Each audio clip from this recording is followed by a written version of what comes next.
Hi hello friends, എല്ലാ കൂട്ടുകാർക്കും മൗനരാഗത്തിന്റെ പുതിയൊരു എപ്പിസോഡിലേക്ക് സ്വാഗതം. അങ്ങനെ കിരൺ മനോഹറിനെ ചോദ്യം ചെയ്തുകൊണ്ടിരിക്കുകയാണ്. മനോഹർ ആണെങ്കിൽ തനിക്കൊന്നും അറിയില്ല എന്ന മട്ടിൽ ആദ്യം കൈമലർത്തുന്നുണ്ട്. അതിനുശേഷം തന്റെ ടാബിലുള്ള തെളിവുകൾ കാണിച്ചു കൊടുക്കുകയാണ്. അപ്പോൾ താരയെ കാറിന്റെ ഡിക്കിലിട്ട് മനോഹർ കൊണ്ടുപോകുന്നതും അതിന് കൂട്ടുനിൽക്കുന്നത് ശാരിയാണെന്നുള്ള സത്യങ്ങളെല്ലാം അതിൽ തെളിയുന്നു. ആ ഒരു കാഴ്ചയാണ് കാണിച്ചു കൊടുക്കുന്നത്. അത് കാണുമ്പോൾ മനോഹർ ആകെ വിളറി വെളുക്കുകയാണ്. എന്നിട്ട് ചോദിക്കുന്നുണ്ട്, ഇതാരാടാ, ഇതെന്താ ഇതൊക്കെ ചെയ്തിരിക്കുന്നത്, എന്നിട്ട് നിനക്കൊന്നും അറിയില്ലാത്ത ഭാവത്തിൽ നിൽക്കാണോ എന്നൊക്കെ ചോദിച്ചിട്ട് കിരൺ വഴക്കുണ്ടാക്കുന്നുണ്ട്. അപ്പൊ ആ സമയത്ത് മനോഹർ പറയാണ്, ഞാനല്ല തെറ്റൊന്നും ചെയ്തത്, ഇത് അവരാണ്, അവർക്ക് ഞാനൊരു ഹെൽപ്പ് ചെയ്തു കൊടുത്തതാണ്. അവിടെ സരയുവിന് ഡ്രസ്സുമായി വന്നെന്നുള്ളത് സത്യം തന്നെയാണ്.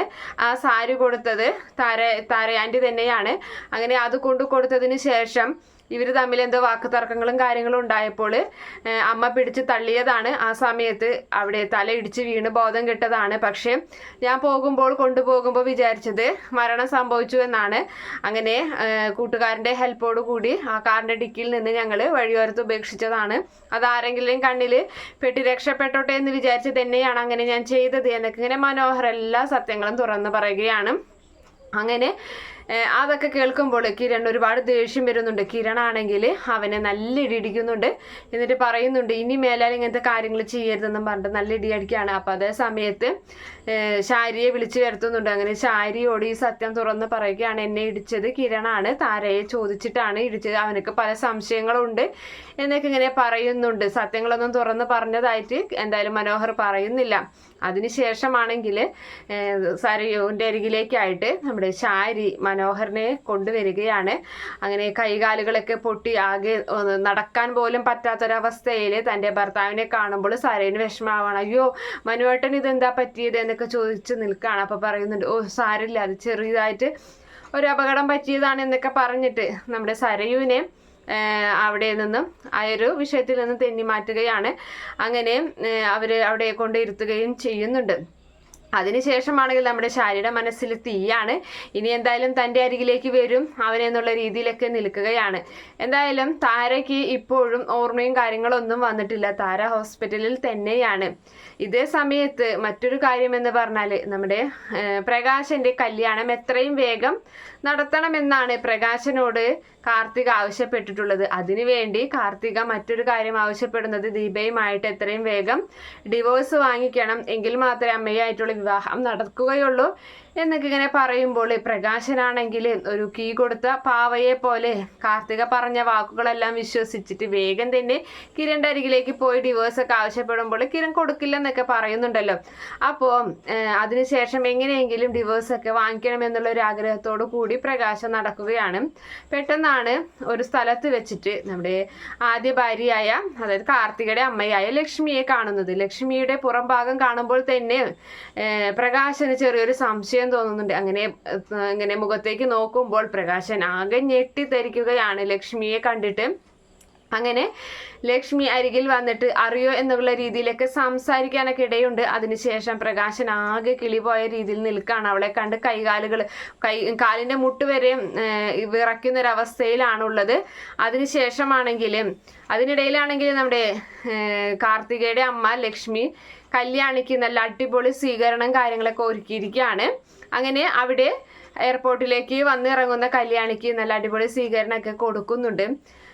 നമ്മുടെ കിരണാണ് കല്യാണിയെ വിളിക്കാൻ പോകുന്നതും. അങ്ങനെ കിരണും കല്യാണിയും ചേർന്നിട്ടാണ് ആ ഒരു സ്വീകരണം ഏറ്റുവാങ്ങിക്കുന്നതും. പക്ഷെ അതിൻ്റെ പുറകിൽ ലക്ഷ്മി എന്ന ആ ഒരു ആൻറ്റിയാണെന്ന് മാത്രം അവർക്കറിയാം. അത് കാർത്തികയുടെ അമ്മയാണെന്ന് അപ്പോഴും അവർക്കറിയില്ല.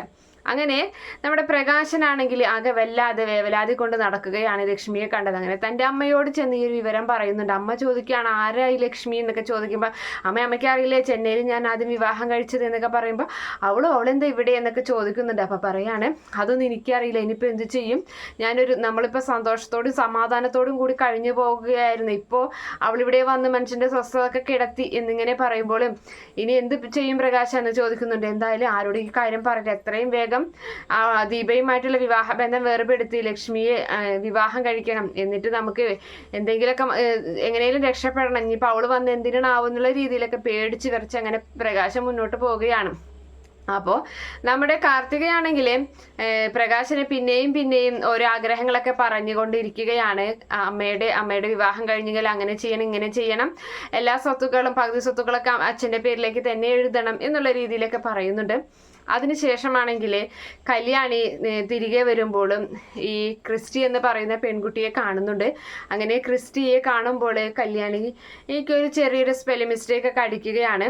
എന്തായാലും ക്രിസ്റ്റി വന്നിട്ട് കല്യാണിയെയും നമ്മുടെ കിരണിനെയും അകറ്റാൻ ശ്രമിക്കുന്നുണ്ടെങ്കിലും അതൊന്നും തന്നെ നടക്കുന്നില്ല. എല്ലാത്തിലും പ്രശ്നങ്ങളാണ് ഉണ്ടാകുന്നത്. അതിനുശേഷം ഒരു ദിവസം ക്രിസ്റ്റിയും മനോഹറും കൂടി മനോഹറിന്റെ അസുഖമൊക്കെ മാറി, അതായത് തൽക്കാലം അടി കിട്ടിയതൊക്കെ മാറിയതിന് ശേഷം മനോഹറും ക്രിസ്റ്റിയും കൂടി സംസാരിക്കുന്ന ഒരു കാഴ്ച കിരൺ കാണുകയാണ്. അങ്ങനെ കിരണിന് അതിന്റെ സത്യാവസ്ഥ അറിയാൻ വേണ്ടി വീണ്ടും നമ്മുടെ മനോഹറിനെ ക്വസ്റ്റ്യൻ ചെയ്യുന്നുണ്ട്. അപ്പോഴാണ് നിങ്ങളുടെ ജീവിതത്തിലേക്ക് ഒരു വിള്ളൽ വരുത്താൻ വേണ്ടി രാഹുൽ പറഞ്ഞയച്ചതാണ് എന്നുള്ള കാര്യം മനോഹർ പറയുന്നത്. അങ്ങനെ ആ ഒരു സത്യം കേട്ടിട്ട് ആ ഒരു സത്യം തൽക്കാലം മറച്ചു വെക്കുകയാണ്. അങ്ങനെ ക്രിസ്റ്റീനയെ എല്ലാവരും ചേർന്നിട്ട് കല്യാണിയോട് ഈ ഒരു കാര്യം പറയുന്നുണ്ട്. അങ്ങനെ എല്ലാവരും ചേർന്ന് ക്രിസ്റ്റിയെ ചുറ്റിലും നിന്ന് വളഞ്ഞു നിന്ന് ചോദ്യങ്ങളൊക്കെ ചോദിക്കുകയാണ്. അങ്ങനെ നല്ല രീതിയിൽ തന്നെ അവളെ വഴക്ക് പറയുന്നുണ്ട്. നമ്മുടെ സേനനൊക്കെ തന്നെയുണ്ട് എല്ലാത്തിനും കൂട്ടായിട്ട്. അതിനുശേഷമാണെങ്കിൽ ക്രിസ്റ്റിയെ അവിടെ നിന്നും ആ കമ്പനിയിൽ നിന്ന് തന്നെ ഓടിച്ചു വിടുന്നുണ്ട്. ഇതേ സമയത്ത് പ്രകാശനെ എന്ത് ചെയ്യുമെന്നുള്ള രീതിയിൽ പ്രകാശൻ പിന്നെയും വീണ്ടും 1-2 വട്ടം ലക്ഷ്മിയെ കാണുന്നുണ്ട്. അങ്ങനെ ലക്ഷ്മിയെ കണ്ടിട്ട് അപ്പോൾ പ്രകാശന്റെ കല്യാണം നടക്കുമെന്നുള്ള രീതിയിലൊക്കെ ഇങ്ങനെ മുന്നോട്ട് പോയിക്കൊണ്ടിരിക്കുമ്പോൾ അവര് പ്രകാശിനെയും വിക്രത്തിനെയും കൊണ്ട് ഒരുപാട് ജോലി ആ കമ്പനിയിൽ എടുപ്പിക്കുന്നുണ്ട് നമ്മുടെ കാർത്തിക. അങ്ങനെ കാർത്തിക ആ ഒരു കമ്പനിയിൽ നല്ല രീതിയിൽ ലാഭത്തിൽ കൊണ്ടുപോവുകയാണ്. ഇവരെ അധ്വാനം കൊണ്ട് നല്ല രീതിയിൽ തന്നെ ലാഭത്തിൽ പോയിക്കൊണ്ടിരിക്കുകയാണ് കമ്പനി.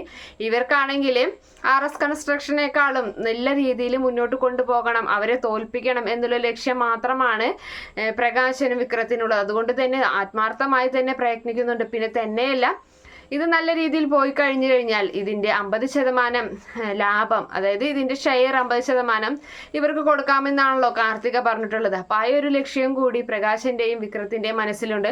അതൊക്കെ കിട്ടിക്കഴിഞ്ഞാൽ വിക്രത്തിന് നല്ലൊരു ബന്ധം കിട്ടും, നല്ലൊരു വിവാഹാലോചനയും കാര്യങ്ങളൊക്കെ നടത്താനാണ് പിന്നീട് തീരുമാനം.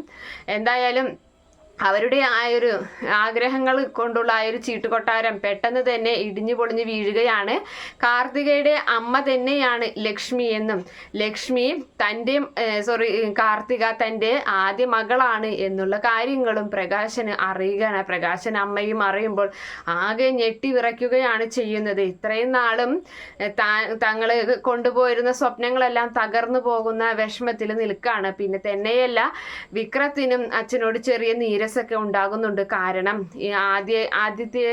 ആദ്യമായിട്ട് തൻ്റെ അമ്മയെയാണ് വിവാഹം കഴിച്ചതെന്നാണ് വിക്രം ധരിച്ചിരുന്നത്. പക്ഷെ അതിന് മുന്നേ ഒരു കല്യാണം കഴിച്ചിട്ടുണ്ടെന്ന്, അതിലൊരു കുഞ്ഞുണ്ടായിരുന്നു എന്നുള്ള കാര്യങ്ങളൊക്കെ വിക്രം അപ്പോഴാണ് മനസ്സിലാക്കുന്നത്. അങ്ങനെ അച്ഛനോട് ചെറുതായിട്ട് മുഷിപ്പും കാര്യങ്ങളൊക്കെ വിക്രത്തിനും ഉണ്ടാകുന്നുണ്ട്. എന്തായാലും അവരെ 3 പേരെയും ആ കമ്പനിയിൽ നിന്ന് അടിച്ചിറക്കുക തന്നെയാണ് ചെയ്യുന്നത്. കമ്പനിയിൽ നിന്നും തൻ്റെ വീട്ടിൽ നിന്നും ഒരു 10 പൈസ പോലും കൊടുക്കാതെ വീണ്ടും ദരിദ്രമായ അവസ്ഥയിലേക്ക് 3 പേരെയും പറഞ്ഞയക്കുകയാണ്. അത് മുന്നിൽ നിൽക്കുന്നത് ലക്ഷ്മിയും കാർത്തിക മോളും ചേർന്ന് തന്നെയാണ് അങ്ങനെയൊക്കെ ചെയ്യുന്നത്.